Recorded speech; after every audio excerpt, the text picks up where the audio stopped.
Hello mga ka-anime! Welcome back sa ating channel. At bago tayo mag-umpisa sa panibagong kwento, mag-i-intro muna tayo.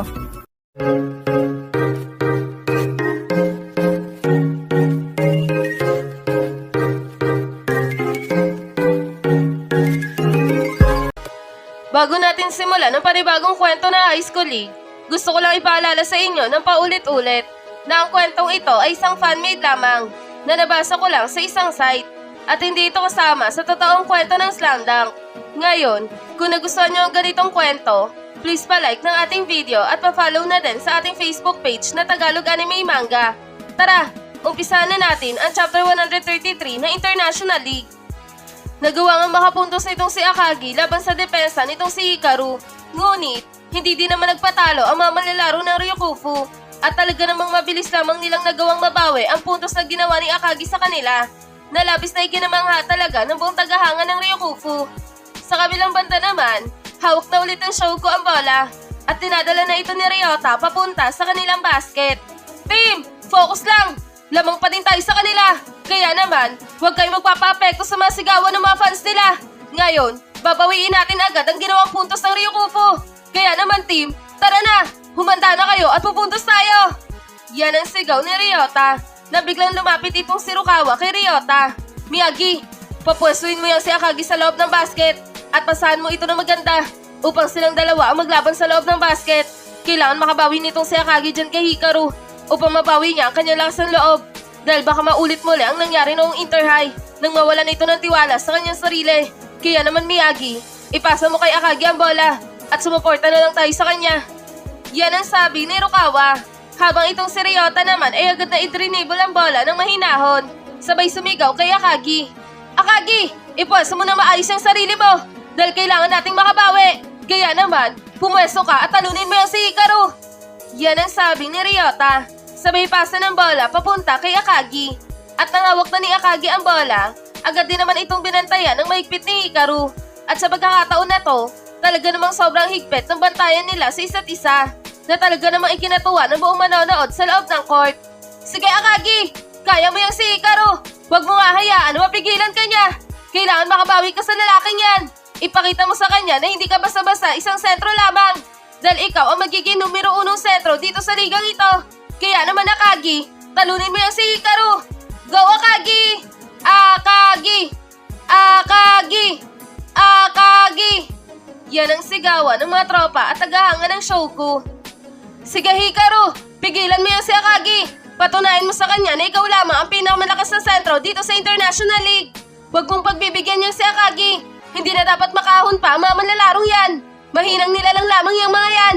Kaya naman Ryokufu, talunin nyo na ang kupunan ng Shouko. Go Ryokufu! Ryokufu! Ryokufu!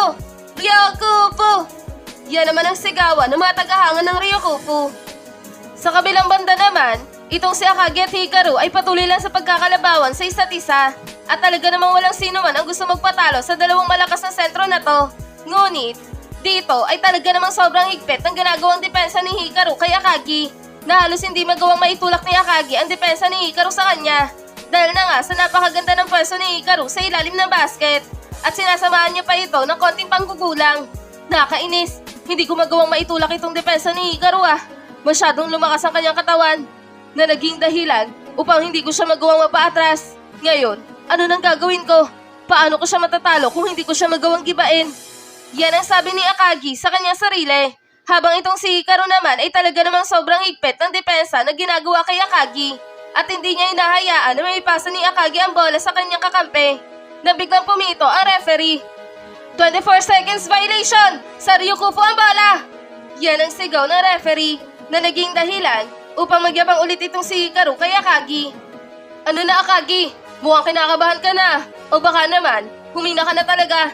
Oting oras pa lang ang nakakalipas sa first half ng laban. Pero parang pagod ka na. Sabi ko na nga ba, mukha nakachamba lang kayo nung laban nyo sa Dawan at Kuzo.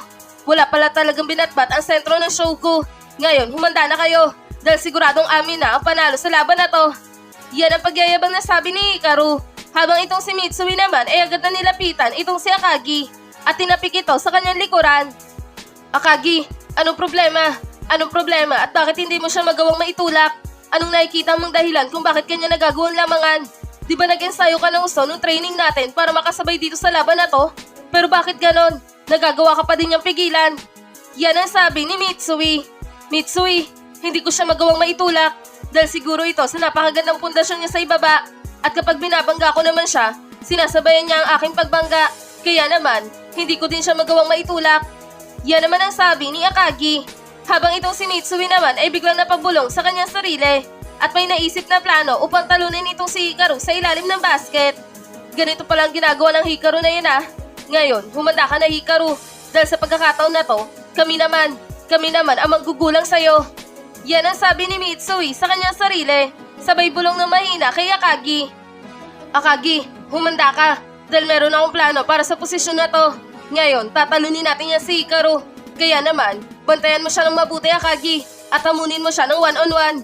Yan ang sabi ni Mitsui. Sa kabilang banda naman, hawak na Ryukupo ang bola at tinadala na ito ni Tochiya papunta sa kanilang basket. Mga kasama, ayos tayo! Babawiin na natin ang kalamaan sa show ko. Ngayon, kailangan natin ng isang siguradong puntos dito para hindi na masyadong lumaki pa ang hahabulin natin sa kanila. Yan ang sabi ni Tochiya. Sabay dribble ng mahinahon sa bola. Habang itong si Akagi at itong si Hikaru naman ay nagbabantayan na nga ng mahigpit sa ilalim ng basket. Hikaru, kunin mo ulit ang bola sa inyo at magsubukan ulit tayong dalawa kung sino nga ba mas malakas sa atin. Pero ito lang ang sasabihin ko sa iyo Hikaru, na sa pagkakataon na to, sisiguraduhin ko sa iyo na ako ang lalamang sa atin. Yan ang sabi ni Akagi. Habang itong si Hikaru naman ay natawa sa sinabi ni Akagi sa kanya. Hindi ka talaga marunong madala Akagi no? Pero kung yan ang hanap mo, pues, pagbibigyan kita. Ngayon, humanda ka na Akagi, dahil dudurugin ko yung pagkatao mo. Yan ang sabi ni Hikaru na talaga namang sobrang seryoso din. Sabay sumigaw ito ng malakas. Tochiya, ipasa mo sa akin ang bola, dali! Pagbibigyan ko lang ulit itong si Akagi. Isang easy points na naman na magaganap mula sa akin dito.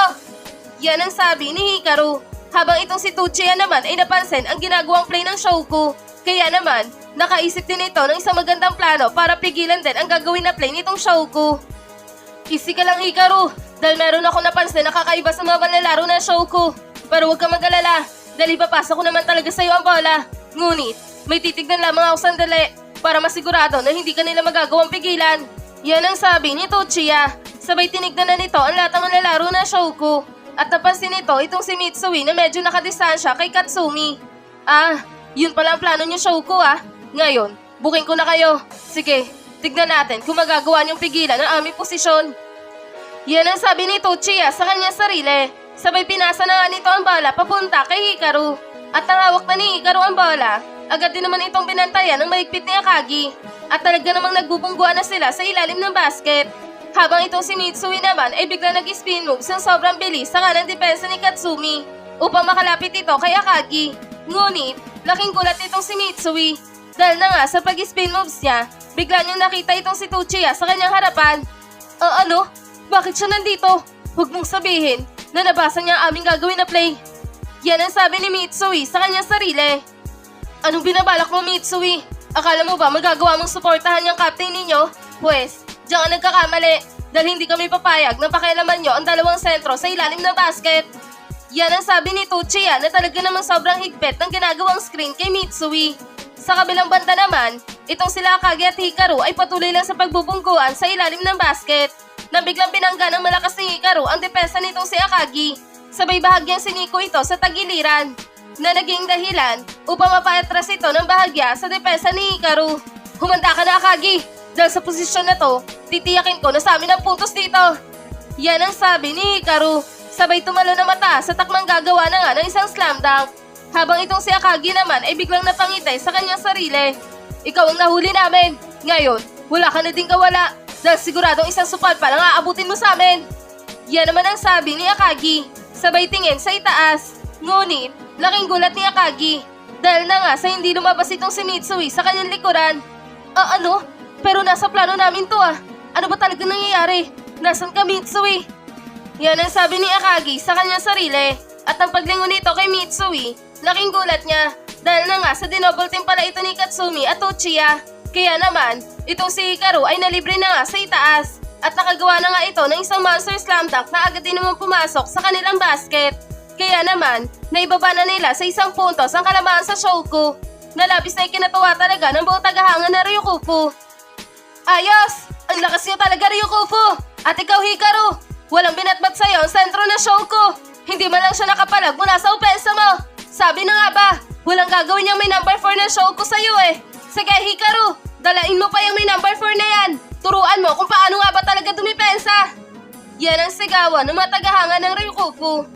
At dito na nagtatapos ang Chapter 133 ng International League.